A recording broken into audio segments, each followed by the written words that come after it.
I'm sorry, this is Jacob Cast 2024. Welcome back to my YouTube channel, my live stream. We're going to talk about WWE Monday Night Raw, and we're going to talk about AEW WrestleDream. The pay-per-view, we're going to talk about some of the highlights. We'll talk about the news and rumors, and we're going to talk about what happened tonight on Monday Night Raw. Hit that like button, leave a comment, please subscribe to my channel. Let me know in the comment section y'all want to see more. What y'all think about this video. My video will be like an hour long.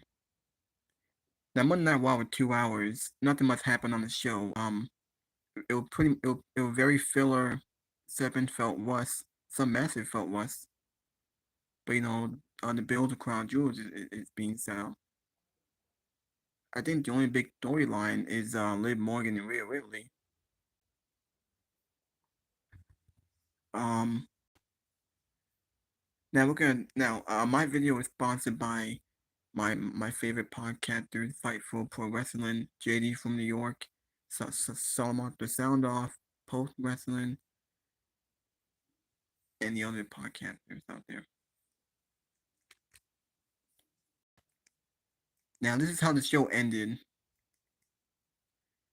Now the main event, we had a tag team match with Liv Morgan and Raquel Rodriguez versus Rhea Ripley and Tiffany Stratton. The match ended in a DQ because Nia Jax got involved, and she attacked everyone. They also teased Tiffany trying to catch on Liv Morgan, but Raquel and Dowling rolled her out the ring. This match was alright, wasn't anything special. Felt kind of boring, this match was in the main event. Alright, now let me show you guys the massive for next week.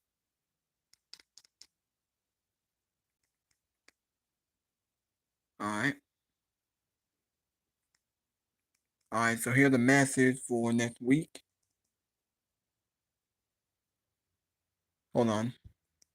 Next Monday on Raw, Jey Uso defend the Intercontinental Championship against Braun Breaker again. So we're gonna get a rematch. I wonder who's gonna win this match. Is Jey gonna beat Braun Breaker again? Why are we doing this match again? Shouldn't it be on pay-per-view or something? We won't know. I'm looking forward to it because these two have great chemistry. The match they had last month was a pretty good match. I wonder who's gonna win this match. Or is Jey gonna get screwed? We won't know. But I want to see Braun Breaker lose again. If losing again, then that's it. He can't get a rematch. Now what's next for Jey Uso? Is Jey Uso a transitional champion? Is he gonna lose the title? Or if he retained, then what's next for Jey Uso? He already beat Xavier Woods. What's next? Maybe get screwed by the bloodline. And how do we get Jey back in the bloodline with Roman and Jimmy? Now we did see Jimmy Uso tonight.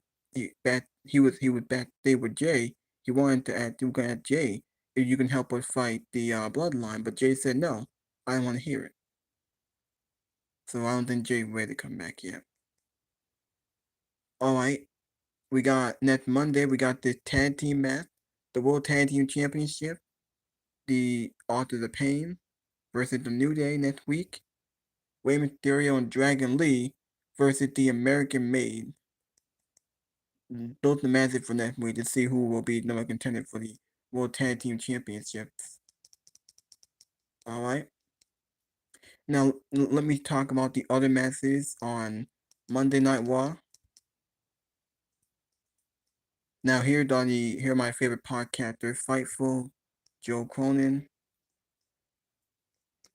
Let's talk about go through our WWE Raw for a minute and see what we got here. Alright, here are the matches we're gonna talk about on Monday Night Raw. Now this is how the show opened up with a segment with Liv Morgan and Raquel Rodriguez beat down Rhea Ripley and Tiffany Stratton, and that's how we got the tag team match. Now this segment was very short, by the way, and that's when Tiffany agreed to team with Rhea. We did get we got Jade Cargill and Bianca Belair. They defended their tag team titles against Damage Control. This match was pretty short, but Laugh Legend and Jackie Jackson caught damage control. They lost the match. Now, Laugh Legend and Jackson, they lost on SmackDown to Jade and Bianca. Here they caught damage control. I don't know why. They're probably setting up a feud. Damage control is a good den. What they done on Monday Night Raw? Io Sky and Kairi Sane are doing nothing. They're pretty much dead. They're irrelevant. They haven't done shit. Asuka, she's injured.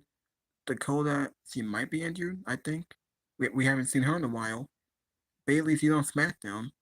Damage control is a good den. And for Jade and Bianca, I mean, I don't really care what they do with the tag team title. They're irrelevant. I mean, they're trying to make them relevant, but not. Anyway, we had a pretty good segment with Braun Breaker explains his attack on Jey Uso. A very good segment here. Now we are gonna get the rematch next Monday. Can't wait to see who wins that match. We could get some interference. Maybe it's free finish. I don't know. Now we did get the debut, the return of the War Raiders. Thank God. No more Viking Raiders. The War Raiders is back on WWE television. It took them all these years to finally change their name back to the War Raiders. Eric and Ivar, they came out, they dismantled the Alpha Academy. They won the first round of this tournament. I'm glad we're seeing them on TV again, the War Raiders. I think they should win a tag team title from Judgment Day. They'll be a dominant tag team. Judgment Day hadn't done jack shit with the tag team titles. They haven't. They haven't even defended it in like what 2 months. They've been irrelevant. I think at the time they dropped the tag team titles. We did get Braun Breaker versus Kofi Kingston. A very good match here. Braun Breaker got the win. He's still being built. He's still being protected. Now, I don't know what's going on with this New Day story with Xavier and Kofi. We'll have to wait and see what happens. Xavier Woods, is he gonna turn heel or something? When Big E coming back? What's going on with him and Kofi? I don't know. I almost forgot that we had this match on the card. We had the Miz versus R-Truth. Who won this match again? I think the Miz won it. R-Truth shot the Miz and God match. So R-Truth won. And then the Miz hit him on the Gargoyle in the finale after. And then we got the final testament, Karrion Kross and OAP. They attacked the Miz. I mean, they attacked R-Truth and beat him up. I don't know what's going on there. Anyway, here's this segment that we got with Jey Uso refusing to speak to Jimmy Uso. I don't think Jey is ready to come back to the bloodline. It's been like what, a year? It's been like a year. So I don't think Jey coming back. I already showed this. This is SmackDown. Yeah, I already showed this. Alright, now before I get into my podcaster reviews and they're talking about the show. Oh wait, I almost forgot. Yeah, so after Braun Breaker beat Kofi Kingston, he attacked them. Jey Uso came out to help Xavier and Kofi against Braun. Oh yeah, I forgot about that. We had Cody Rhodes and Gunther come face to face. As you guys know, they're building up to the match for Crown Jewels, champion versus champion for the Crown Jewel Championship. The face to paper was alright, with nothing special. They said a few words. It felt pretty. It felt what? It felt pretty quick. Like what? 10 minutes? 11 minutes when it lasted. There barely any heat, barely any story between these two because they're both champions on different shows. Cody Rhodes, he still feuding with Kevin Owens. Gunther winning, what are you gonna do after? Because he beat Sami Zayn last week, so what's next for Gunther? Who else is he gonna feud with? Cody, he got thing to do with Kevin Owens and Randy Orton getting involved. We don't know when the Rock gonna come back, but now I'm looking forward to this match. It's gonna be a good match. These two have great chemistry. We saw these two in the Rumble before this year and last year. when they went down the final two. They had like a 10-minute match in that Rumble. Yeah, I'm not sure who's gonna win here.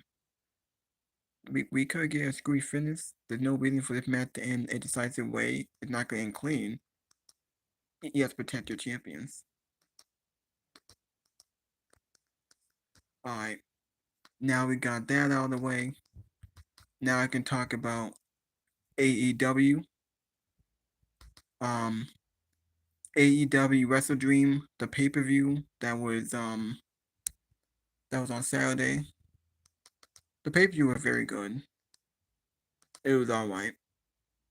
Now there's the pre-show, 0 hours. There's the media scrum that was pretty short, like 43 minutes. AEW Rampage.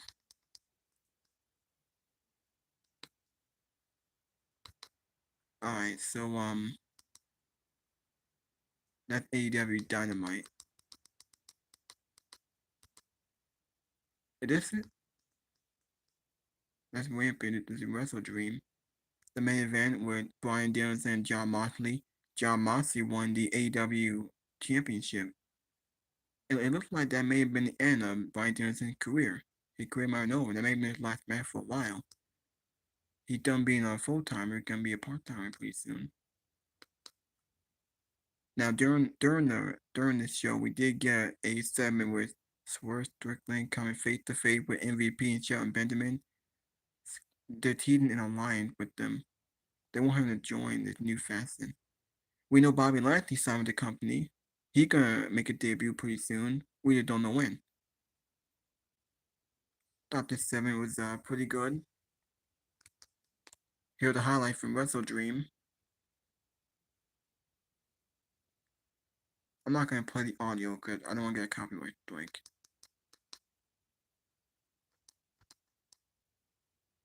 Now here's the highlight. I'm only gonna show some of it. Was that on the pre-show or that's the main show?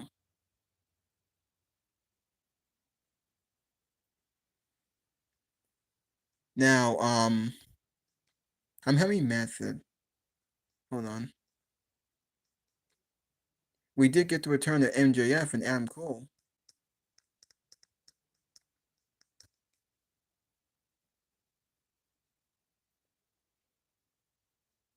They look different.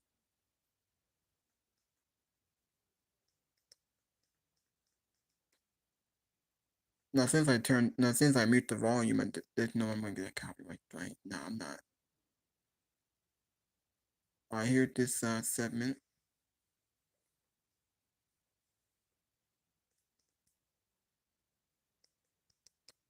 Now here's the highlight to the main event. A very good main event. Jon Moxley won the AEW World Championship. He's now a 3-time AEW World Champion.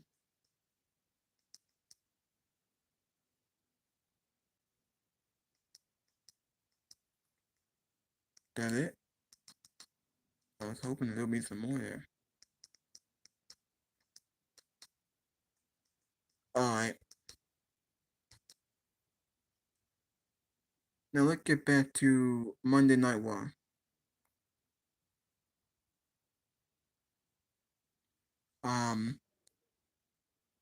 Jimmy Uso still pleading with his brother, but Jay didn't want anything to do with him.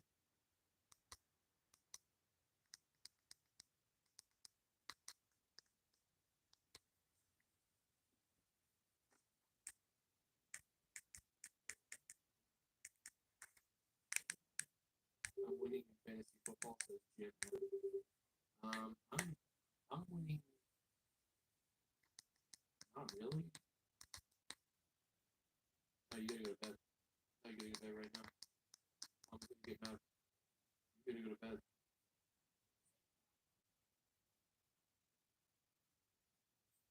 I'll get my other microphone. Yo, what's up, Andre Lavandero?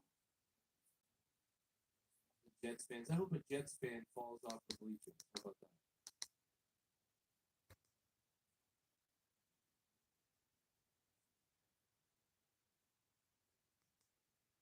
I didn't know that Joe Crone had a daughter. I can. See that? So I think he'll make the right decision. Retirements in AEW New Japan. That's for Nakamura. Backstage details on Bryan Danielson wrapping up full-time career with AEW. Dave Meltzer speculated Bryan Danielson and England future following AEW WrestleDream.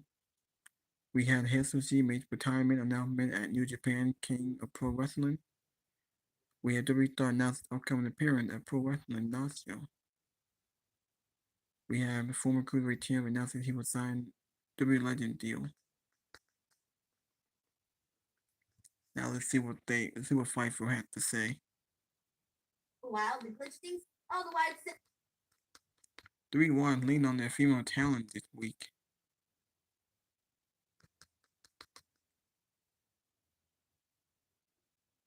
Okay, now let's see what they have to say about this.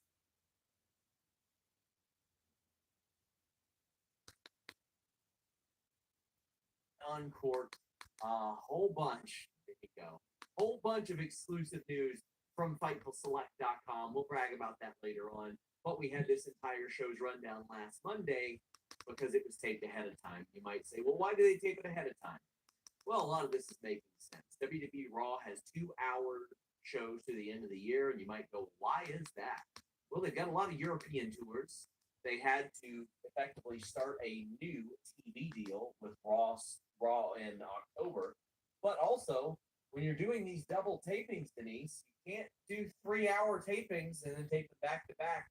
You'll have those people there forever. So we're getting some more streamlined shows. There were definitely some backstage segments that I could tell the live crowd did not see.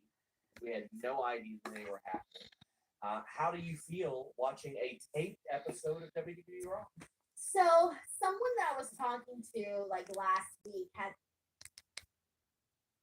excuse me, I wanted to say it's an interview, but that was a meeting with Bronson Reed and Adam Pearce. All of those little stuff, I thought it was a pretty good show. I went into it thinking I was going to hate it just because someone else told me that it was awful. Yeah, and I rather enjoyed the show as well. There were some things I didn't like, obviously, but you mentioned the video packages. Now we're going to talk about the main event and the promo in totality at the end of this. Get in your super chats, get in your humper chats, guys. Whatever you guys want to talk about via those are what we're going to spend the most time on. But you mentioned the vignettes, and I think that they have done great work with this. And somebody on Twitter had asked me, well, is this a product of the 2-hour Raw? Story-wise, it was good. What do you... more forward in this one vignette than they had, like, I really... Damn, he wanted a piece of the pie, too. Can you blame the guy? He doesn't want to be on the back burner. Listen, did you see the Alpha Junior thing this past weekend? No, what happened? Oh my God, it was push. Oh, right. And I think maybe just now, like things are, you can't really do that.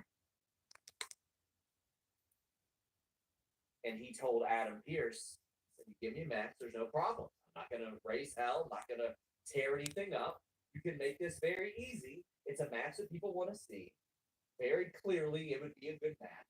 I thought Bronson Reed was very good here in just making a nice case to Adam Pearce. Like, why would you not want to book this match? Are you dumb? It's a good match. And Adam Pearce, being a good GM later on, telling Jinder Mahal in one of the coldest venues in America isn't great for your knee health and has long-lasting ramifications. But I loved everything that had to do with what we saw with Bronson Reed, Adam Pearce, and Seth Rollins. All right, multiple thoughts here. First and foremost, I have not liked Adam Pearce as a general manager now for a really long time. I feel like it's been numerous times on this show where I have said, I didn't like that Adam Pearce did this. I didn't like that Adam Pearce did that. I didn't like when he tried making either Drew or CM Punk, I forget who, tried to make an apology. I didn't like when he got Braun Breaker on his roster and then decided to leave him out of the King of the Ring tournament. I haven't liked a lot of what he has done. And today was another example of just, here's my issue with today. Bronson Reed wanted a match. Seth Rollins said, I want the match too. And Adam Pearce, he was like, well, blah blah blah blah blah, overthinking it all. I know he was trying to like be looking out for Seth Rollins, but Seth Rollins was back. Was I mean, sorry, was right. He said this is pro wrestling. People are going to get hurt. I felt like Adam Pearce was beating around the bush, and they should have just made the match fast, just like that. We didn't need all the extra. Well, let me think about it right now. I don't like any of that. Let's just get right to it. Let's get down to business. And I'm so glad that they did eventually make the match, though, right? Like we are going to get it, right? Yes. Thank you. Yeah. See, they went so long that I couldn't even remember if they actually did or didn't make the match. But as for the meeting portion, though, with Bronson and Pierce, oh, I loved that, and I loved it for the main reason being that Sean, when's the last time we got a meeting that wasn't in the GM's locker room? No, in his little office. Yeah. I don't remember the last time we got that. When this started, for a second, I thought, what the hell is Adam Pearce? I don't think we Go can tell the somewhere else. difference. Really rocking my boat. I know that I'm not a big fan of Final Testament. I don't know if we're gonna get like if the Final Testament's gonna be brought in with the stuff with the Wyatt Six, because I don't know if they're gonna go after the Miz or not. I assume that they are. So for me, I just look. I know you said it kind of gets a little old too fast doing all of this little glitch stuff. I want to see more of the Wyatt Six present, actually there on the show.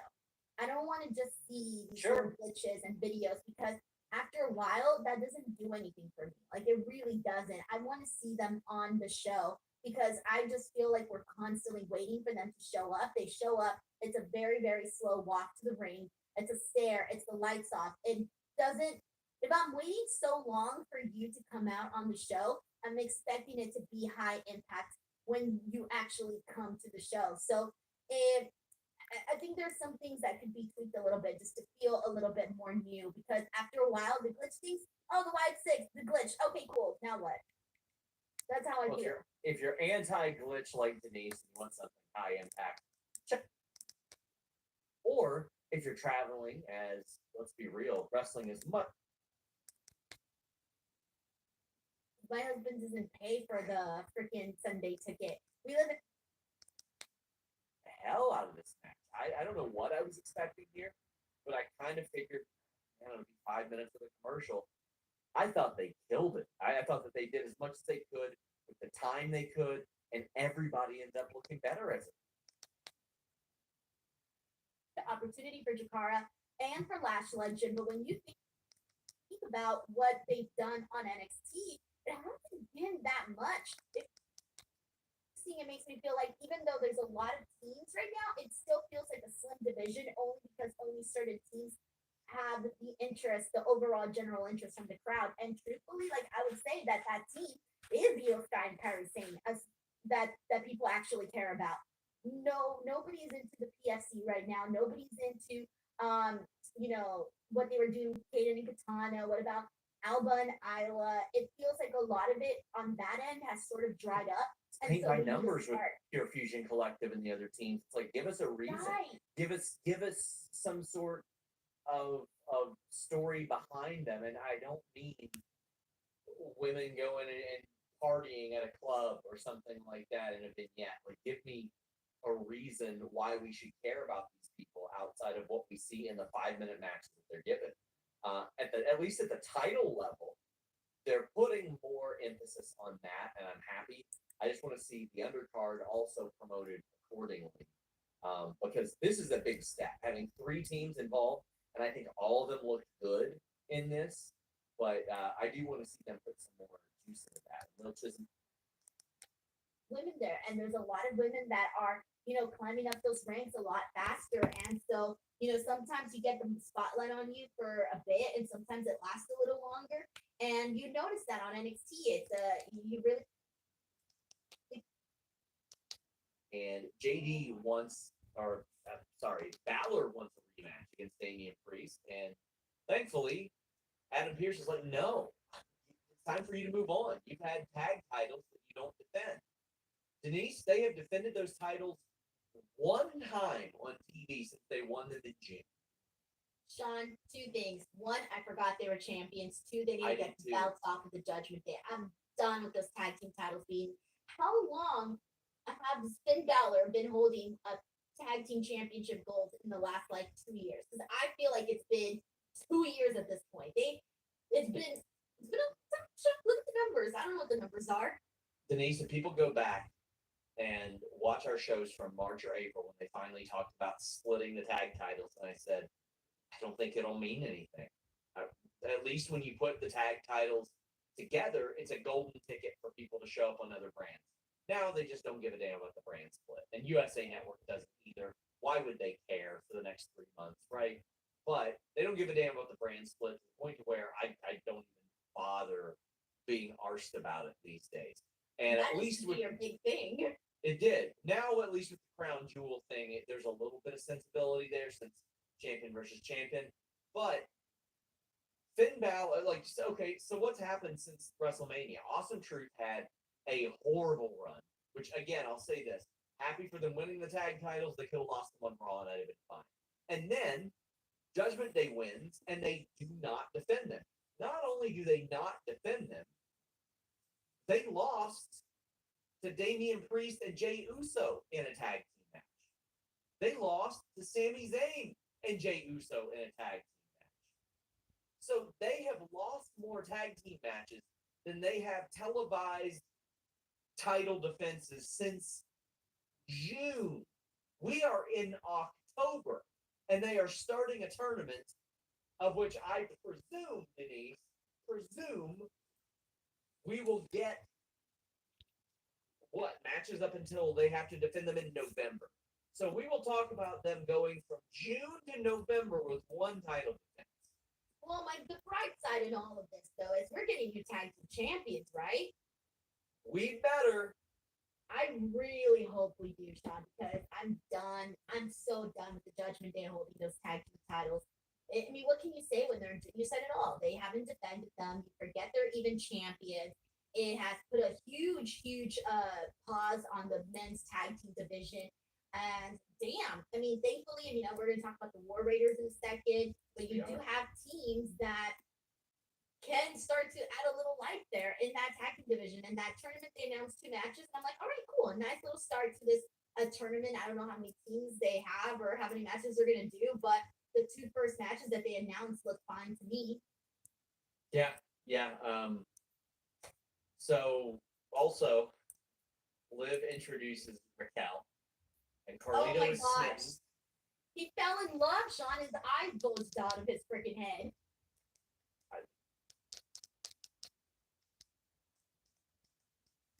All right, now let's talk about the other one. Just Alec. Is 2 hours enough? Salmont the Sound Off and JD from New York. Get a free emergency All right, hold on. play out when it comes to Raw and and I thought tonight's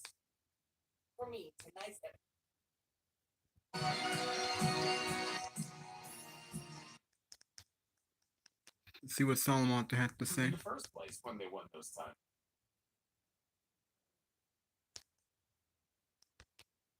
Trying to talk to his brother Jay. You saw Roman Reigns and Jimmy Uso on SmackDown Friday night, outnumbered by the Bloodline. Jimmy Uso telling Roman Reigns, we need help. Even though Roman Reigns does not want help, he does not want Jey Uso's help. But Jimmy made no bones about it. He said, we need help. So they tape these segments, in advance of that. It's also possible they could have taped these backstage at SmackDown on Friday and just kind of worked them into the show. But whenever they did it, there was Jimmy Uso trying to have a word with his brother, and his brother wanted nothing to do with him.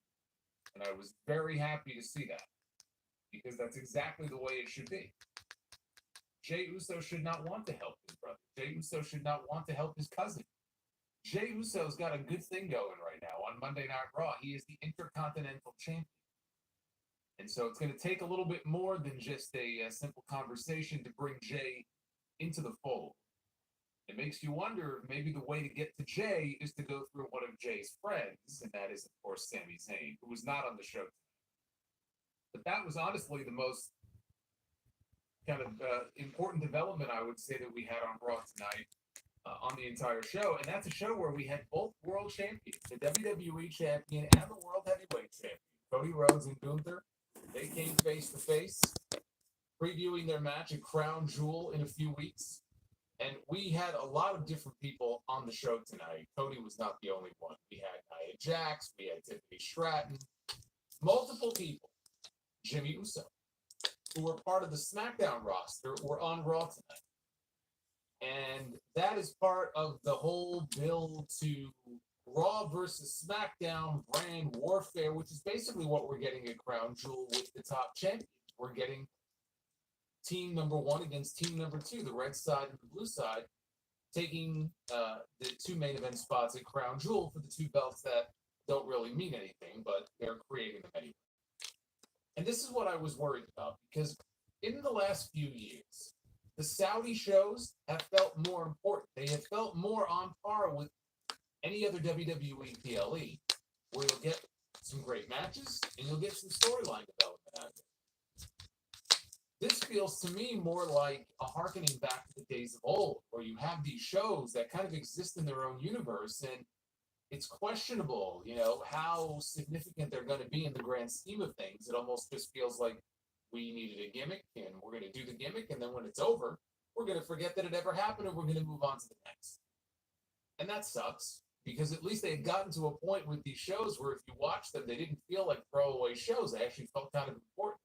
I'm not so sure this show is going to feel very important, even though you have the 2 world champions, male and female, facing off against each other. There's nothing on the line of any importance. There's just some new belt that they created.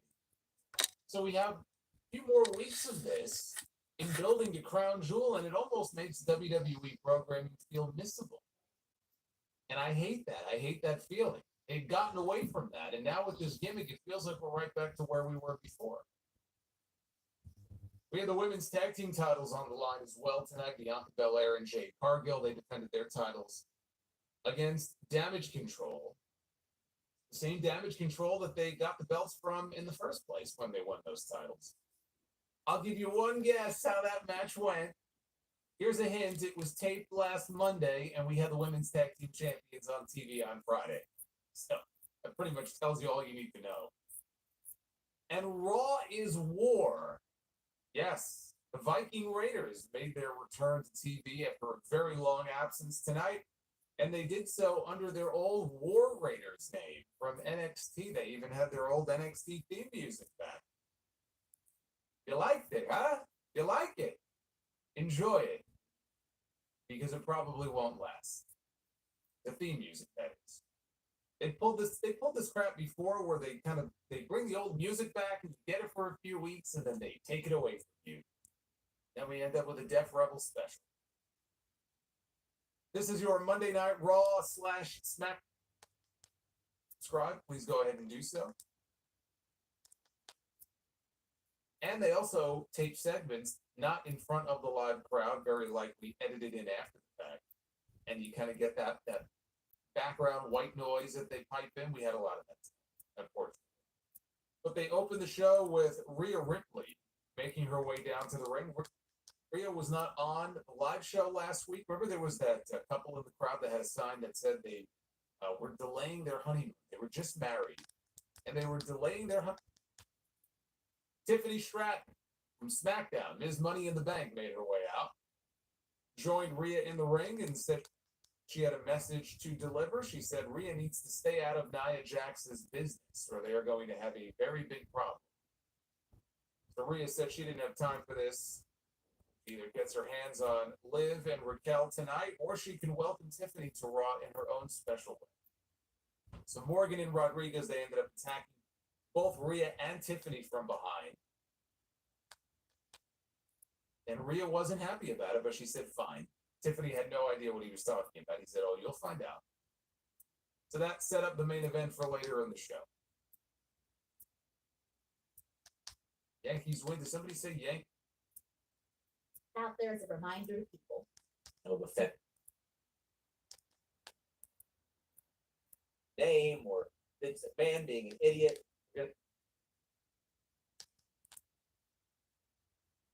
You're smart, Sean.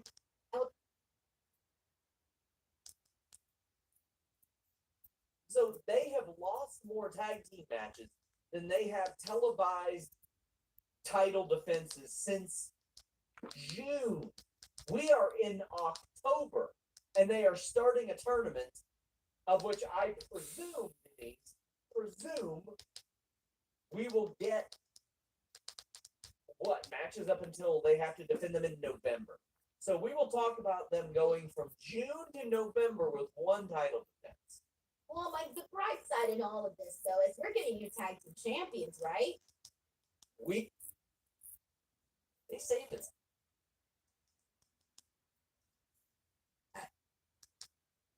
I don't know what else you guys want me to tell you. This show tonight sucked. Fucking sucked. Nothing on this show. If you missed Raw tonight, you didn't miss anything. You could easily catch up via a clip or a social media retweet or shows like this. You didn't need Raw. You didn't need 2 hours to sit on the couch and watch tonight's Raw. I mean, you could digest this show in 10 minutes. 10 minutes. Crowd was dead. I couldn't tell if it was genuine crowd reaction or if it was typed in crowd. More than likely the latter. But it's what happens when you film 4 hours of pro wrestling in 1 week. Because you got to go overseas to tour the United Kingdom. They'll be back next week live, thank God. Show sucked. Has nothing to do with the 2-hour show. I still, speaking of the 2-hour show, my mind, mentally, I'm still in the 3-hour format. It's like 10 o'clock comes, Monday Night Raw goes off the air. I'm like, holy shit, my body is still anticipating a 3-hour Raw, man. I have not gotten used to the 2-hour Raw. Still. We've asked for it. We wanted it for 12 years. I still have not gotten used to the 2-hour Raw, man. It's going to take a little bit to adjust. But if there was one thing on tonight's show that was the most important to me, it was a little backstage snippet. Jimmy Uso. We don't even know why he was on Monday Night Raw, honestly. I guess he was just there on his own. I don't know if he was sent there by anybody. He was there. There was no explanation as to why he was there. We know why he was there, but we don't know or didn't get the heads up as to why he was there. We didn't get anything as far as him showing up. He tried to recruit Jey Uso. Now we know exactly who he was talking about on Friday Night SmackDown. Jimmy told Roman that we need help. We need him. And that him was Jey Uso. The only thing is, Jey Uso is the Intercontinental Champion. Jey Uso's defending that Intercontinental Championship next week against Braun Breaker, where he will lose. Undoubtedly, he will lose. The thing is, how will he lose? How is he going to lose? That's the biggest question. Are we going to get some outside interference from the bloodline? Are we going to get Solo, Jacob Fatu, the Tongans, any one of them, or maybe all 4 of them next week on Monday Night Raw to screw Jey Uso out of the Intercontinental Championship? Because the only way that it's going to work is if he drops the title back to Braun Breaker, and then he has a reason to align himself with Jimmy, align himself with Roman. And even then, I don't think the story is going to just magically shift into Jimmy and Jay getting back together after that, with that being the reason. That will be the primary reason. He will see what his brother Solo is doing over on SmackDown and how important family is. But it will take some convincing. But Jimmy's not going to be the only one trying to convince Jay that this is the right thing to do. Sammy's going to convince him. Rhea Ripley, I'm sure, is going to get involved. We may see Damian Priest get involved as well. All of these people have a little bit of a history. Sammy more so than the others. With Jey Uso. Jey Uso's got a lot of good eggs in his corner. He's going to get a lot of good advice and a lot of trusting advice from his friends, maybe even Cody, to join Jimmy and Roman once again with Sammy and get the OG bloodline back together against Solo's bloodline just in time for Survivor Series. It's going to take a little bit more than just Jimmy Uso, but they made the match for next week, and there's absolutely no reason why you're making that match and not having Braun Breaker walk away with the Intercontinental Championship. So we will hopefully find out where the story goes next after that. What if Jimmy and Roman help Jay keep the IC title? No. Now, the reason why they took it off of Braun Breaker was to give Jey Uso a consolation prize as a thank you. Braun Breaker was never slated to lose the Intercontinental Championship to begin with. He's not getting a rematch for the Intercontinental Championship and losing again. You're out of your mind. Braun Breaker will absolutely get a 1-2-3 pinfall over Jey Uso. It's just, how will it be done? Interesting should be the case next week on Monday night. Cody Rhodes and Gunther, they had a face-to-face. We'll go over what those two talked about. I'm excited for the match. The words back and forth, I don't really care because there is no story there. They have history in the Royal Rumble the last couple of years. I know Gunther was in the Rumble and he lasted till the very end, and it was him and Cody, right, 2 years ago. That was great. Gunther, a great showing at the Rumble in January. That was great. I mean, they got a little bit of a history via the Royal Rumble. But outside that, that match is going to really take shape. We don't know what the conclusion of that match is going to be. Is KO going to be there? Is he going to factor into it? Is Randy Orton going to...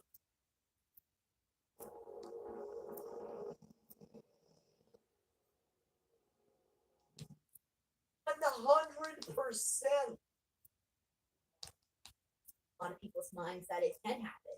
And these promos are scripted. So, I mean, maybe something has changed. I'll certainly, from the game, at extreme cost financially, though. The agreement where you can rebroadcast. And when he was going to turn on him, or rather, like, finally. In this tag team tournament match. Yeah, it was funny because, like, you see that you obviously knew this was going to be a squash match, but here's the problem, though. You could believe that they could squash Akira Tozawa. You can't. Otis was really over with Chad Gable, and when he was going to turn on him, or rather, like, finally stand up for himself, and then.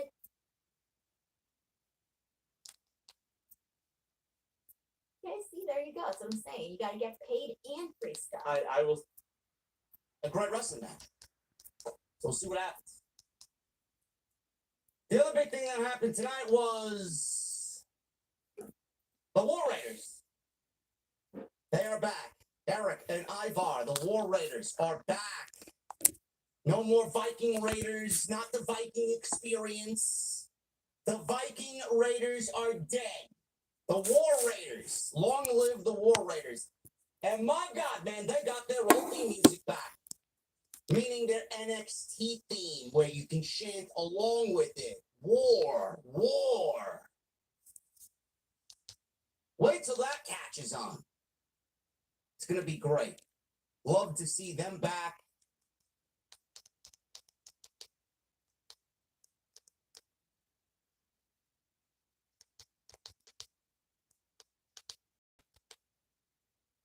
Contenders for JD McNuggets and Finn Balor. He's a smarter businessman than he thought, and then he told him, don't make me wait too long for an answer. The best part of this, Bronson Reed is sitting there wearing a Big Van Vader t-shirt. I love it. From one great big man to another. We had the Alpha Academy, Otis and Tozawa in the Raw Tag Team Title #1 Contenders Tournament. Yes, we have a tournament. Adam Pearce set it up because we need contenders for those tag team titles. Who would their opponents be? That was the question. Why, it's the Viking Raiders. Only they are no longer the Viking Raiders. They are once again back to being the War Raiders, Eric and Ivar. They got their old name back. So they're the War Raiders now, and they got their theme music back from NXT. And as I said before, at least for now, they got their music back from NXT. We've been down. After he showed Jay all that respect, Jay didn't bother saying anything nice to him. So I thought that this entire night did an awful lot to further the storylines of many people involved in this. They threaded this very nicely. Yeah, they did. That was a big part of it. And here's the thing, though. I do think that this match was sort of hurt by the commercial because a lot of the main stuff that For affected sure. the impact of the finish occurred during the commercial. Because before we went on commercial, it was like, oh, Braun Breaker and Kofi, like it's starting to like get really exciting, right? Like it was a pretty good start to the match. And then commercial, we come back, Kofi Kingston's like barely able to get up. I'm like, what happened? Fill us in. What happened here? And so I kind of felt like it was sunshine and rainbows before the commercial. We came back to dark clouds by the time we came back by the end of commercial break. So I kind of felt like a really big disconnection in this particular matchup. And again, it's, the 2-hour Raw format, so it's going to be a little bit different. But this is a match that I think that if it was a 3-hour Raw, we would have been talking about this being like a hell of a great match. But I do think that there was I think it could have been a million times better. But the timing, the commercial, and all of that kind of felt like it took it took a little bit of the light away from this match. I think they could have had a better. Vin says, I hope they don't have Woods go heel. New Day never breaking up would been greatest to their legacy. I'd have New Day go heel together if anything. Vin, I completely agree with you. I think this should be a catalyst for them to regain the early edge that we saw them have. But when they were heels 10 years ago, they got so over that they had to turn the guy's babyface. But we haven't seen them as heels in a decade. And I think it's time to see that. I think it's time to see them with a little bit of edge, see them switch things up, because what's old is new, because they did have their initial run, but this is a completely different WWE. It's a completely different Xavier, who has won King of the Ring since then. Kofi, who has won the world title at WrestleMania since then. And right now, they don't have Big E. No, and I feel like at some point he does have to come in, especially once like the actual turn happens. Now, I'm wondering, do you think it'll happen next week? Because next week, Kofi and Xavier are part of that tag team tournament that they're doing. So they do have a match. So I'm wondering because they're going up against, I think it's AOP in their particular matchup. So I feel like it would hurt AOP to lose in this scenario because they haven't had much, like they've had victories, right? But it's not like they're a big focus. And so I feel like Kofi and Xavier are going to somehow clash, and that's going to allow AOP to get this victory. I hope so, because that would further that story. That would definitely further that story. And so, like, as you mentioned, we got Rey Mysterio and Dragon Lee versus American Made next week. Then we got New Day, Authors of Pain. I legitimately don't know who is going to win, Rey and Dragon Lee versus American Made. I think it's going to be American Made. I mean, I would like to see Rey and Dragon Lee like. Tough on Acme. Either way, it's going to be a very good Wednesday night stream. Because we know it's building to that. We know it's leading to something. They get one more crack at those tag team titles. They fall short. That could be it. That could be the straw that breaks the camel's back for Xavier Woods. But it'll make me very sad because these guys need to lose these titles. I'm sorry. How does anybody find this entertaining? They walk around with these belts. What do they mean? They don't defend them. There really isn't much of a division. I mean, they have teams, but it just doesn't feel like there's much of an active division right now. But you've got beyond Balor and McDonough. I mean, you've got teams. You've got the Wyatt Six, even though we never get to see them. You could use some combination of the Wyatt Six in the tag team division if you wanted to. You've got American Made. Now you've got the Vikings back. You've got the New Day. You've got AOP. Who else am I missing? I think there's at least one more team. Alpha Academy. So, all right, you got a decent number of teams. But do something with the tag team titles. If the New Day go to the finals of this tournament, I don't see them winning the tag team titles. If Ray and Dragon Lee go to the finals, I could see them winning the tag team. So I guess I would be rooting for Ray and Dragon Lee to go on. But the New Day, they're the ones that have the story that's ongoing. Backstage, Adam Pearce was with Seth Rollins, another pre-tape segment here that clearly did not air in front of the live audience. You could hear the piped-in white noise in the background. And he informed Seth that Bronson Reed wants the match just as much as Seth does. Pearce expressed concern about Seth's injuries that he has endured. He pointed out that Rollins has only worked 6 matches all year. And Rollins said, look, you fight through the injuries to get to the top. It's part of the game. He said, once you get there, young guys like Reed will try to make a name off of you. He said, it happened to you. It's happened to me. Now Reed is doing the same thing. He said he's slayed beasts. He's conquered kings. You know what? You know what he likes the sound of? Hunting a monster. I took that as a threat. Hopefully he was referring to Bronson Reed.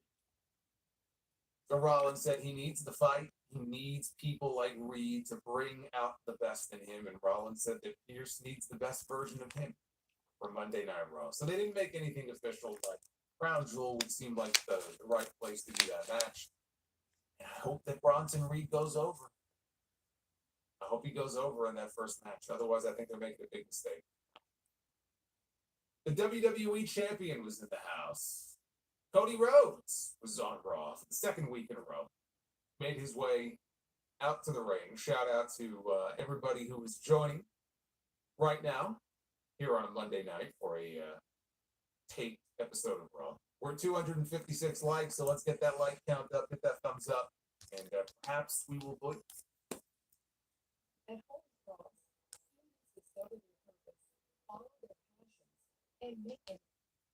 And match. Rhea Ripley had called out Raquel Rodriguez. Like that. If Very I wanted much to like. be, if here's the thing, if I wanted to be like legitimately surprised, and if they wanted to put a smile on my face, it would be American Made all the way, because I want to see Bruce and Julius and them and kick ass in the tag team division. It would be Yeah. them, or it would be Rain and Dragon Lee. Those are the two best options. Terry Allen says Miz betrayed R-Truth at Survivor Series 2012. Man, that is great recall right there. That is great recall, my friend. Jimmy and Jay Uso. Poppy says, you think that Jimmy or the Bloodline cost the match? So let's talk. I don't know what you mean by that one specifically. So, will they cost the match between Jay and Braun Breaker? Because we're getting the Jay and Braun Yeah. Breaker match. So there's a possibility that the new Bloodline could cost Jay the match, and who knows? Fair. We can dig. Yes, I do think the new Bloodline will. I think yes, I Not do. Jimmy, but the Bloodline. Yes. This was very clearly done without the crowd seeing it, and it was very funny because you could even hear Joe Tessitore's call was definitely post-production when they came back from the break of this. But we see Jimmy waiting in Jay's locker room, and then we see Jay saying, "No, I'm not doing it." I like that. I like that it was a bit ominous. I like that we're playing into this. It's a story that is obviously got lots to it, but I saw somebody say, why wouldn't Jay just fight him? I'm like, come on, they're brothers. They're like, you have a fight with your brother at WrestleMania. Next time you see him, you might give him the benefit of the doubt. I was waiting for Jay to go talk to the hands because he was like, no, no. My God. I actually love the way he answered that because, okay, I don't know about you, Sean, but have you ever been so mad at somebody when they tried to talk to you, you're just like, no. I got Jay's vibe there. I love that. So he's just dead on saying, no, don't talk to me. I don't want to talk to you. None of that. That was great. So I was really interested in that. And he shouldn't. Look at the things Jimmy did to him. How many times didn't Jimmy I feel like Jimmy interfered in his matches like 100 times. So why shouldn't he? So why should Jay just forgive him like that? It even hurts worse to be betrayed by your own brother. Like, this isn't just a friend. This isn't even this is not even a cousin. This is your own brother who betrayed you. So yeah, of course I'm gonna be pissed, and it's gonna take a little longer for me to move on from it. So yeah, I like the way that they didn't even want to talk to him. Guys, get in your super chats and humper chats. We are at the main event segment and match. Rhea Ripley had called out Raquel Rodriguez at the start of the show because they do SmackDown. But there were some women that were not. Told Adam Pearce she wanted to live in Raquel tonight. Match is made. Business because he expects the best version of Cody when they come to Saudi Arabia. Cody said that what Gunther thinks is his greatest weakness, he actually considers to be his greatest strength. He said he wanted to make an observation from one champion to another. He said that he's seen what happens when Gunther throws everything at an opponent who keeps coming back. He said Gunther gets uncomfortable and that he was broken by Sami Zayn at WrestleMania. He said Gunther thinks he's swimming in the deep water, but his feet are still touching the bottom of the pool because he's never been in the ring one-on-one with him.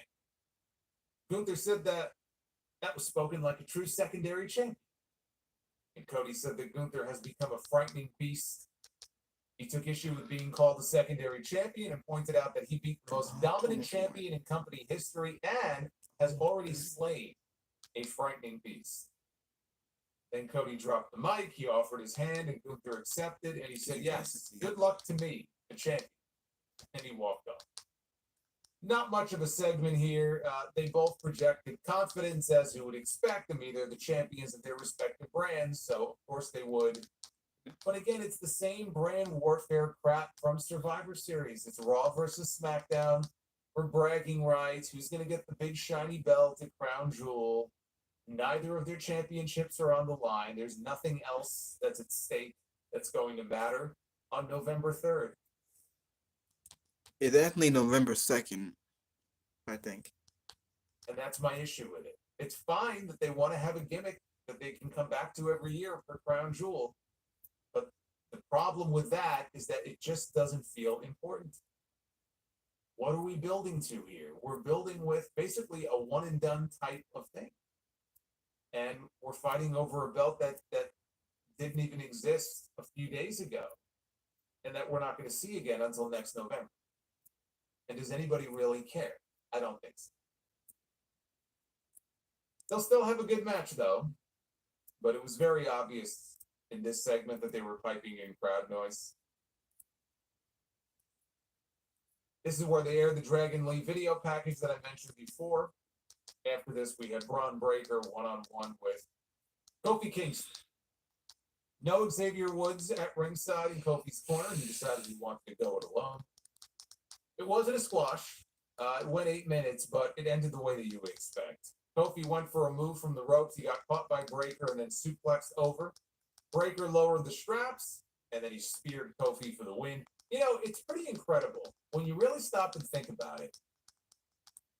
Kofi Kingston won the WWE Championship at WrestleMania. Not too many people can say that they did that. There are people that have won the WWE title.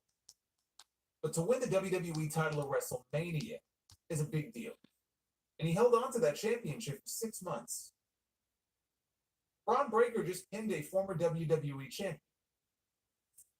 Now, I know that Kofi is booked like just another guy these days, which is what he was before he won the WWE title. So he basically is right back to where he was before. But you would think that it would do some good for Braun to really play up the fact that he beat somebody like that, but they make no mention of it. It's like it never even happened. I mean, why not push that fact? Why not take advantage of that and say, wow, instead of it just being another win for Braun Breaker just made relatively short work of a former WWE champion. After the match, Breaker went after Kofi. Xavier Woods hit the ring to make the save when Woods turned his attention to Kingston when he thought Braun was leaving. Breaker got back into the ring and he knocked him down. That brought out Jey Uso, who super kicked Breaker and then followed with a spear. And then he helped Kofi to his feet. We'll come back to Jey here in a second. Damian Priest was in the back with Rhea Ripley. And he asked Rhea if she wanted his help at ringside for her match later on tonight. She said she had it covered, and then she asked Priest if he had given any more thought to what they had discussed. Priest said that he had. Ripley said, it's time for you to get back what was stolen. And Priest said, look, even though I beat Finn Balor, because she pointed out, you already beat Finn, you're done with the Judgment Day. He said, look, even though I beat Finn, if you have a problem with the Judgment Day, then I still have a problem with the Judgment Day. So basically, I've got your back. But he did agree that it was time for him to become champion again. So it looks like we could be looking at maybe Priest and Gunther for the World Heavyweight Championship at Survivor Series. There was some talk about maybe Punk and Gunther.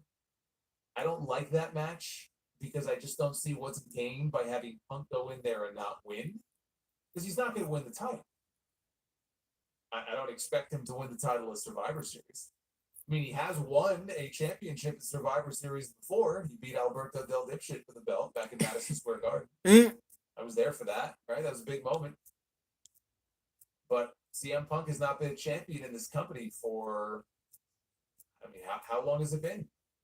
When he lost the title to The Rock, that was January of 2013. So it's been over a decade since Punk has held gold in this company. I would think that if he's going to win the title at some point, he would save that for a much bigger show. And so if he's going to go in there and wrestle Gunther and not win, I just don't see what's gained from that. Doing a rematch with Priest and Gunther is fine. It's already been done. But when he got beat, he got cheated. It was Finn Balor who basically cheated him out of the World Championship. So it does make sense that he would want to go back after the belt, and hopefully this time it would be a fair fight. And then he'll get beat again because he's not going to win the belt back from Gunther. I just don't see him losing it to anybody at Survivor Series. Now, Jey Uso was shown walking backstage, and he gets to his locker room door. He opens it up, and who does he find waiting for him on the inside? It's like looking into a mirror. It's his twin. Jimmy is waiting for him. Jimmy says, got a second? And Jey did not look happy at all, and he just walked away. Later on, there was a second segment in the back. Jimmy is searching the halls for Jey. He's looking in every room, looking for his brother, and then finally Jey Uso walks out of one of the rooms, got his title draped over his shoulder. And Jimmy says, look, hear me out. And Jey says, I said no. He said, get out of my face, man. He walked off. So here we go. The reconciliation begins. It's going to be long. It's going to be drawn out the way it should be. This is what they need to do. Exactly what they started to do here tonight is exactly what they should be doing, because this is what makes the story interesting. This is what makes it compelling. When we eventually get that segment where they finally do meet and they have to hash things out, and I'm sure they'll do it live in front of the fans in the ring, and they'll be able to progress the story until eventually they have Jey and maybe even Sammy back in the fold, and we can get 2 War Games teams for Survivor Series. Jey is in a good spot. Why would he want to help them out? He's going to continue to say no, and it may just be where Jimmy feels, you know what, I'm not getting through to him.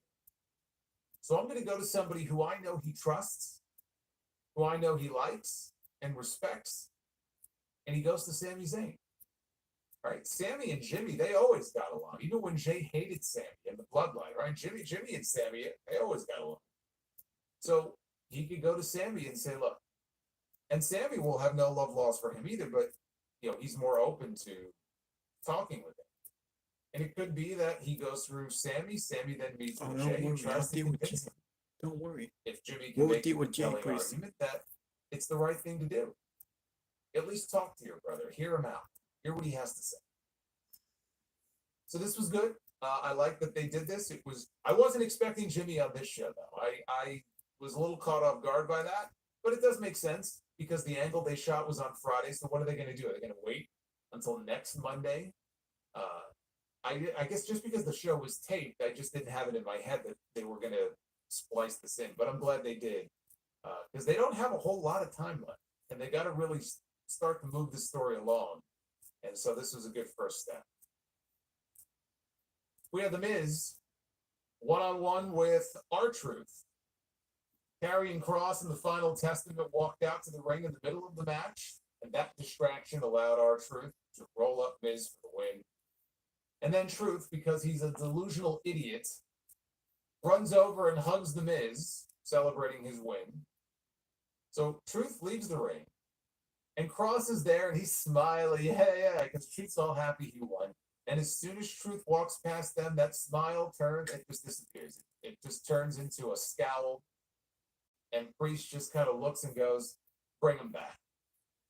And AOP go over and they grab Truth, and they throw him back into the ring, and then The Miz lays him out with a skull crushing for now. I don't really care about any of this, but there was one other mildly interesting thing that happened here during this match. We got another Wyatt 6 glitch. We've had a few of these over the last few weeks. This one was very brief. They showed a few different graphics. One of them had Ezekiel 28:17, and it flashed on the screen. Ezekiel 28:17 says, "Your heart was lifted up because of your beauty. You corrupted your wisdom for the sake of your splendor. I cast you to the ground. I laid you before kings, that they might gaze at you." And they also flashed some coordinates, and those coordinates just so happen to correspond to the Wells Fargo Center in Philadelphia, where I believe Raw is going to be taking place next week. Now, next week is the 21st, so then the 20...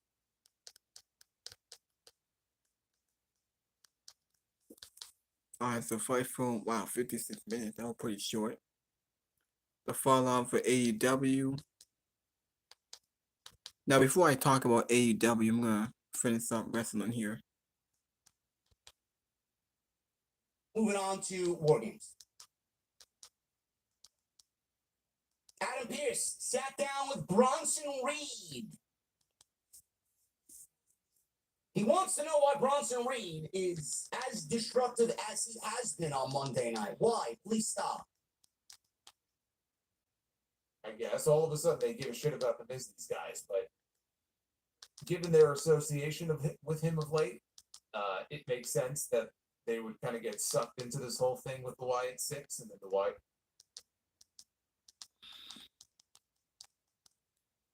Alright. Now let me now since I already talked about Monday Night Raw, I might as well talk about AEW. Now these are the news and rumors. The Rock hit Dave Meltzer at report. Let's talk about The Rock. We saw The Rock at Bad Blood. Now The Rock hit back at Dave Meltzer. Report that he won't be at WrestleMania. Dave Meltzer reported in the Wrestling Reserve newsletter that The Rock has informed he will not be appearing at WrestleMania 41 in Las Vegas, despite just making his return at Bad Blood last week. He also had The Rock respond to his Instagram. Plus, there's news on Jesse Ventura signing a new deal with WWE.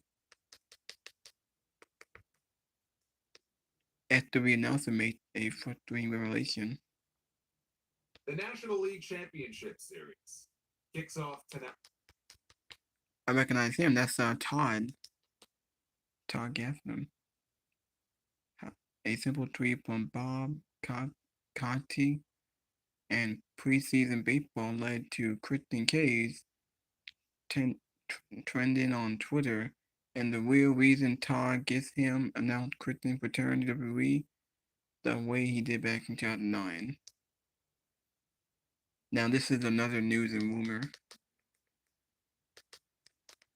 Alright, here's AEW WrestleDream, the pay-per-view review on Saturday, the fall of the American Dragon.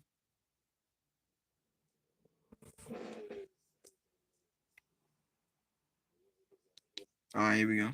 WrestleDream. Let's talk about WrestleDream. The show ended so late I started dreaming before it was over. Brian Danielson brutal ending leave the fans shocked. It was a good night to be bad, including John Moxley's ending with Brian Danielson full-time career in heavy angle, nearly ruined by Crocodile Tears, the return of MJF and Adam Cole, and an embarrassing moment at the post-show press com. Didn't go live last night, so this is going to be my review. If you were a babyface, especially a babyface in a title match, Saturday night was not a good night for you. If you were a heel in a championship match, break out the bubbly, because it was a good night to be bad. Jon Moxley is your new AEW World Heavyweight Champion for the fourth time. Jack Perry, still your TNT champion. The Young Bucks, still your AEW World Tag Team Champions, even though, according to Fightful, there were people behind the scenes who were pushing for Private Party to win that match, but it was not meant to be. Mariah May, still your AEW Women's World Champion. And Konosuke Takeshita, your AEW International Champion. It was a very heel-heavy night. And whether you think that's a good thing or a bad thing is subjective. The biggest surprise of the night, for me, was no blood. Especially after that main event that we got it all out last night. Outside of some very minor blood over Bryan Danielson's eyebrow, and Jeff Jarrett got a cut on his face, like on his cheek, in the post-match angle. I believe the rules in the state of Washington dictate no bleeding. Not allowed to bleed. So it was one of those rare months where we had more blood on the WWE pay-per-view than we did on the AEW one. It was actually nice for a change. We also had two surprise returns in MJF and Adam Cole. MJF has been out filming a movie. Cole has been out trying to get cleared, which he has now been medically cleared. After hurting himself more than a year ago, Adam Cole was revealed as the devil last year. He betrayed MJF after MJF lost the AEW World Championship to Samoa Joe. When MJF first came back in Double or Nothing, he dropped Adam Cole on his head, and he told the referees to get that piece of shit out of his ring. And he was wildly cheered for doing so, because he was the face, and Cole was the heel. We had not seen Adam Cole since. And yet last night, there he was, every bit as wildly popular as MJF was when he first came back, only now it was Adam Cole chasing MJF out. The roles have been reversed. The shoe is now on the other foot. And it's actually not that hard to try to explain why Cole would be coming for MJF. I'm going to tell you why when I get to that part. But getting Cole and MJF back is big for Tony Khan because it gives him two big names back that he has not been able to use. Now, there was no Shane McMahon on this show. Well, a lot of people were expecting a Shane McMahon appearance here. Fine with me. I didn't want him there to begin with. But I was surprised that we did not see him at the very end. Instead, they shot a major injury angle with Bryan Danielson, who, after losing the AEW World Championship to Jon Moxley, thus ending his full-time career, was stretchered out of the arena. Tony Schiavone even filled in for Tony Khan in the post-show scrum because we were told Tony Khan went to the hospital with Bryan Danielson. And you had Darby Allin and other baby faces, Orange Cassidy, and Hook, and Daniel Garcia. They all came out to the ring to try to fend off the heels. They were foiled one by one. We even had Excalibur doing some horrible fake crying. Anytime Excalibur has to act, it's a bad night. He was doing this horrible fake crying. It almost killed the entire angle. If the goal was to get me to laugh, congratulations, because I was this close from losing my shit. God, was that terrible. The angle itself, I thought, was actually well done. And I assume Shane is still coming, but they're going to... You have 5 straight hours of wrestling. You include the pre-show. We're talking 5 hours of wrestling. Started at 7, they went off the air at midnight on the dot. After a while, this shit just starts to all run together. That's the drawback of doing really long shows. So it was not my favorite AEW show of the year. All In, for example, I enjoyed that more. I mean, that 1-2 punch of Danielson against Swerve and Ospreay against MJF just can't be beat. And then you throw in Tony Storm against Mariah May. But on the whole, I thought that this was a strong show. One with multiple stories coming out of it, including the BCC story. Kyle Fletcher turning on Will Ospreay, Adam Cole coming after MJF, Daniel Garcia now gunning for Jack Perry in the TNT title, and Swerve Strickland rejecting MVP services, which you know is going to lead to the debut of Bobby Lashley and a new program for Swerve. Those stories, not the matches, those stories are what are going to make Dynamite sink or swim in the coming weeks and how interesting they make those stories. But you can't say they don't have any coming out of last night's show. They have multiple ones. They had 4 matches on the 0-hour pre-show. Brian Cage beat Atlantis Jr. to win the Ring of Honor television title. I do not care about the Ring of Honor television title, but good for Cage. I didn't have him figured for a win here. Coming off her stint in Stardom, picked up a win over Harley Cameron. Solid effort. You can see the improvement that Anna has made. But at the finish, Anna covered Harley, and Harley's shoulder was up off the mat. So the referee, literally right in front of the camera, I mean, he didn't know that, but the referee literally helped push her shoulder down so that he could count. One, two, three. It's where the best wrestle, you see. Yeah, that was a little embarrassing. The Acclaim got a win over MSM Collection, Mason and Mansoor, who had Rico in their corner. They dusted off Rico Constantino, doing his old Rico gimmick from WWE when he was the Billy Chuck. Dressed the same way. So it was amusing to see Rico and Billy Gunn back on TV together, although on opposing sides this time. Rico looks a little bit older. I mean, it's been 20 years. But even though he looks a little bit older, I think on the whole, he doesn't really look all that different. You know, he still mostly looks the same. They worked a spot where Rico ended up in the ring with Billy and tried a spin kick that Billy caught, and then Billy told him to suck his dick and hit him with a famouser. Rico did not, in fact, suck his dick, but he did take a bump off the famouser. Anthony Bowens hit the arrival on Mansoor, and then Max Caster hit the mic drop for the win. I enjoyed the Rico cap. It was good to see. Tony Schiavone was on stage to introduce Tony Khan and Antonio Inoki's grandsons, Hirota and Naoto. You know, WrestleDream was conceived last year as a tribute to Inoki. You know, Tony has called him wrestling's greatest dreamer. Tommy Dreamer is fuming right now. So the sentiment here I thought was nice. It was a nice sentiment from Tony Khan, but this segment was a disaster because the idea was that Tony would reference Inoki's classic chant, and they would throw the chant up on the screen so everybody else could see it, and they would all do the chant. So Tony mentions Inoki's chant, and at first nobody in the crowd responds when he first mentions it because, of course, they have no fucking idea what it is.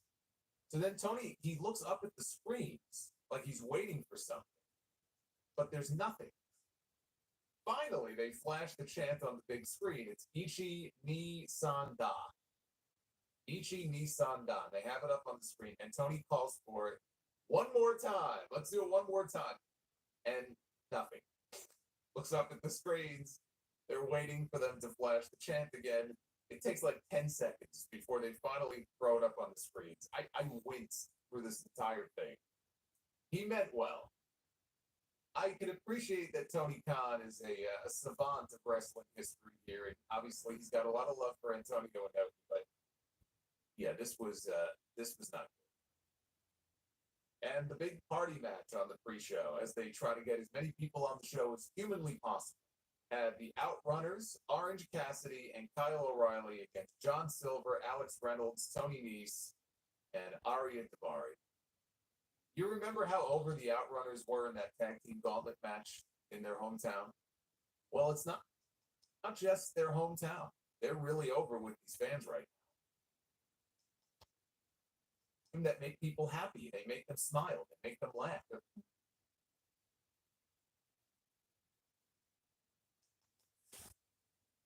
You know, Tony Schiavone threw it back for more questions, and they just sat there waiting. And finally, she stormed off.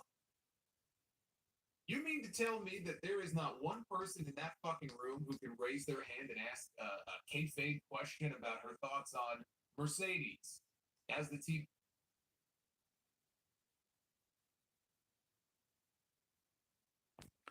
I might as well just skip ahead.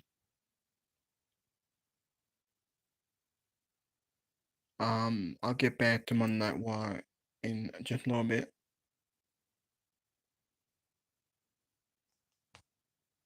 And Yuta had a conflicted look his face, but then Moxley handed him the plastic bag. And it looked like Yuta said, "I'm sorry," before he did it, but he reluctantly suffocated.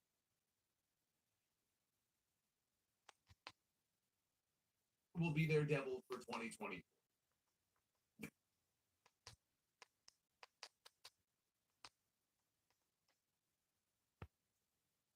There's the full recap of Monday Night Raw. The Miz can't believe he shook R-Truth's hand. Jay and Bianca welcome to competition.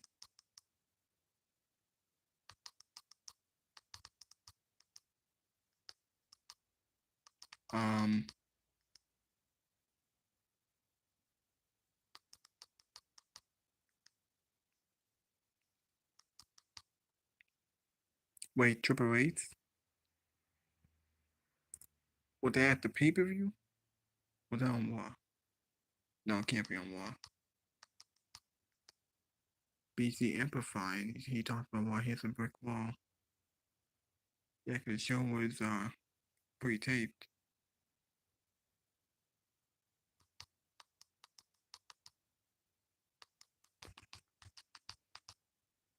Alright, so this is AEW. Here's the review from the other podcasters.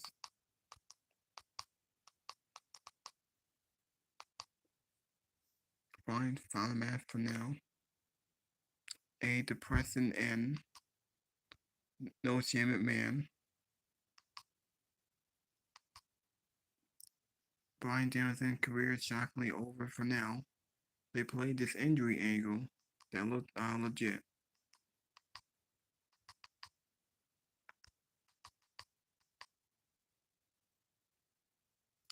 That was SmackDown.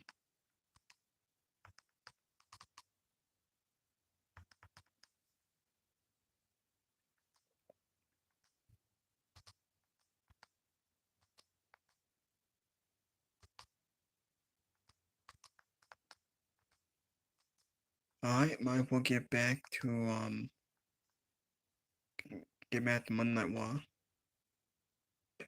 Feeling Claritin. Joseph Stewart.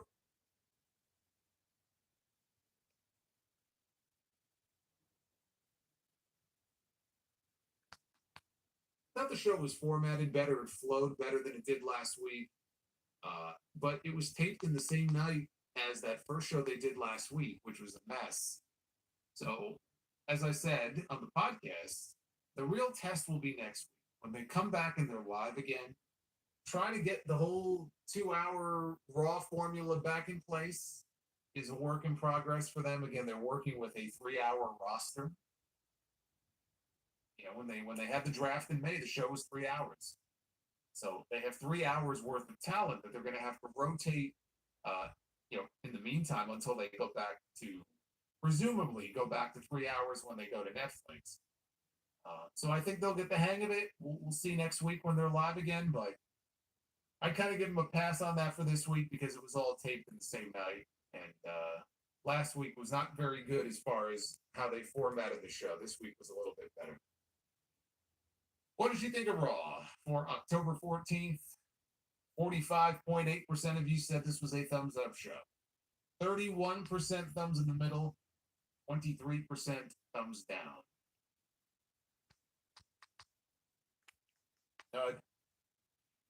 Which I was hoping for because I talked about it at the Bad Blood, post show that I did when we were live a couple weeks ago.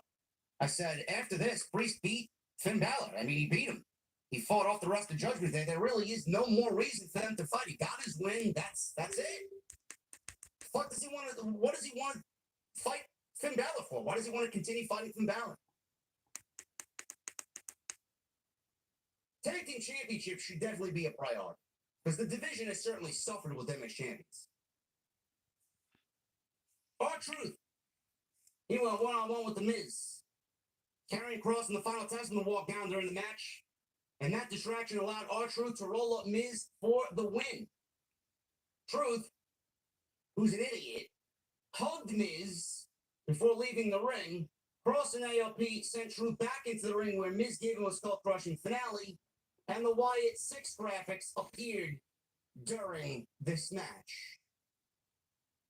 Are we getting a Wyatt 6 now targeting The Miz? Oh my goodness. I'm assuming their fan base isn't excited about where they're going.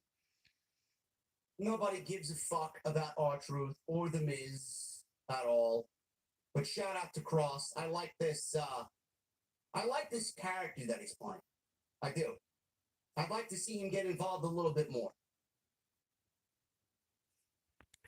Jimmy Uso. He found his brother backstage. He found Jey Uso. Jimmy told Jey to heal. Jey was shocked to see him. Jey yelled, "No! Get out of my face!" Jimmy looked frustrated and disappointed. Jey walked away. Wanted nothing to do with his brother. Why was Jimmy there? Was Jimmy sent by Roman? Did Jimmy operate on his own? Did he show up on Raw on his own to try and talk to Jey Uso? Hopefully we get some answers on Friday night. Monday Night Raw next week, live from Philadelphia. Back in Philadelphia. First time since WrestleMania. Jey Uso versus Braun Breaker for the IC title. New Day versus AOP. Oh, it's AOP versus New Day. And Rey Mysterio and Dragon Lee versus the Creeds. So we got 2 tag team title tournament matches. I'm assuming we'll get one more next week. And then I guess that'll be the semifinals. And then the finals. How long do we got before Crown Jewel? Can we end this? I think we'll have enough time before Crown Jewel. We'll have enough time before Crown Jewel, man. I think the winner of this tournament wrestles the Judgment Day at Crown Jewel.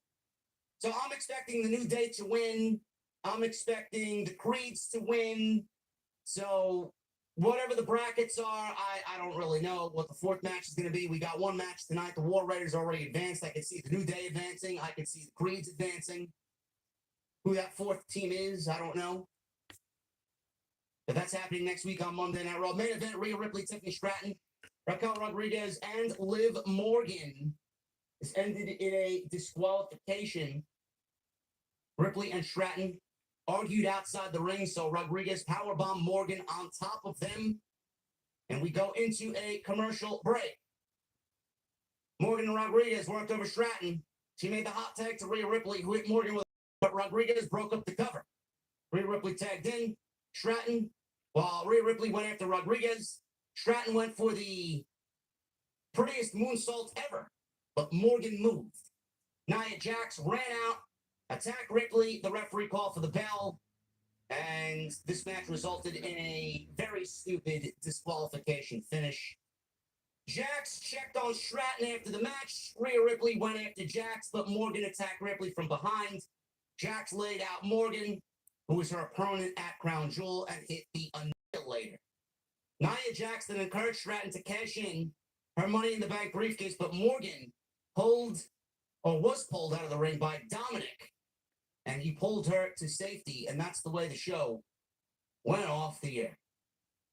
Man, oh man, did this fucking show feel like a tape one, man. Holy fucking shit. Absolutely lifeless fucking show. Lifeless show. I don't know, man. I'm going to give this another couple of weeks. Until they figure out what they got to do with Monday Night Raw, man. Listen, I would be the first person to admit to you guys that, maybe 2 hours worked 12 years ago. Maybe that was the way 12 years ago.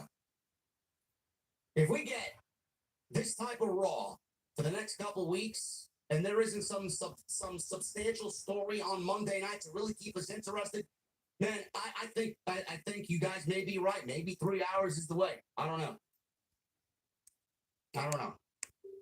It's very weird. Like, I get this was a tape show, but my God, man, this was as lifeless as anything I've seen WWE do all year. This show sucked. Legitimately nothing to sink our teeth into. SmackDown was better than Raw this week. SmackDown. And they've been the worst show for WWE on the main roster for a while. I don't know. But these 2 hour Raws, man, Last couple weeks, man. Like, I get it. Crazy. Anyway, guys, thank you very much for joining me here on Monday night. We're going to try and get through your super chats and get you out of here, man. If you guys want to chime in on the discussion, super. Alright, looks like I'm gonna end the video. Until next time, I'll see you guys later.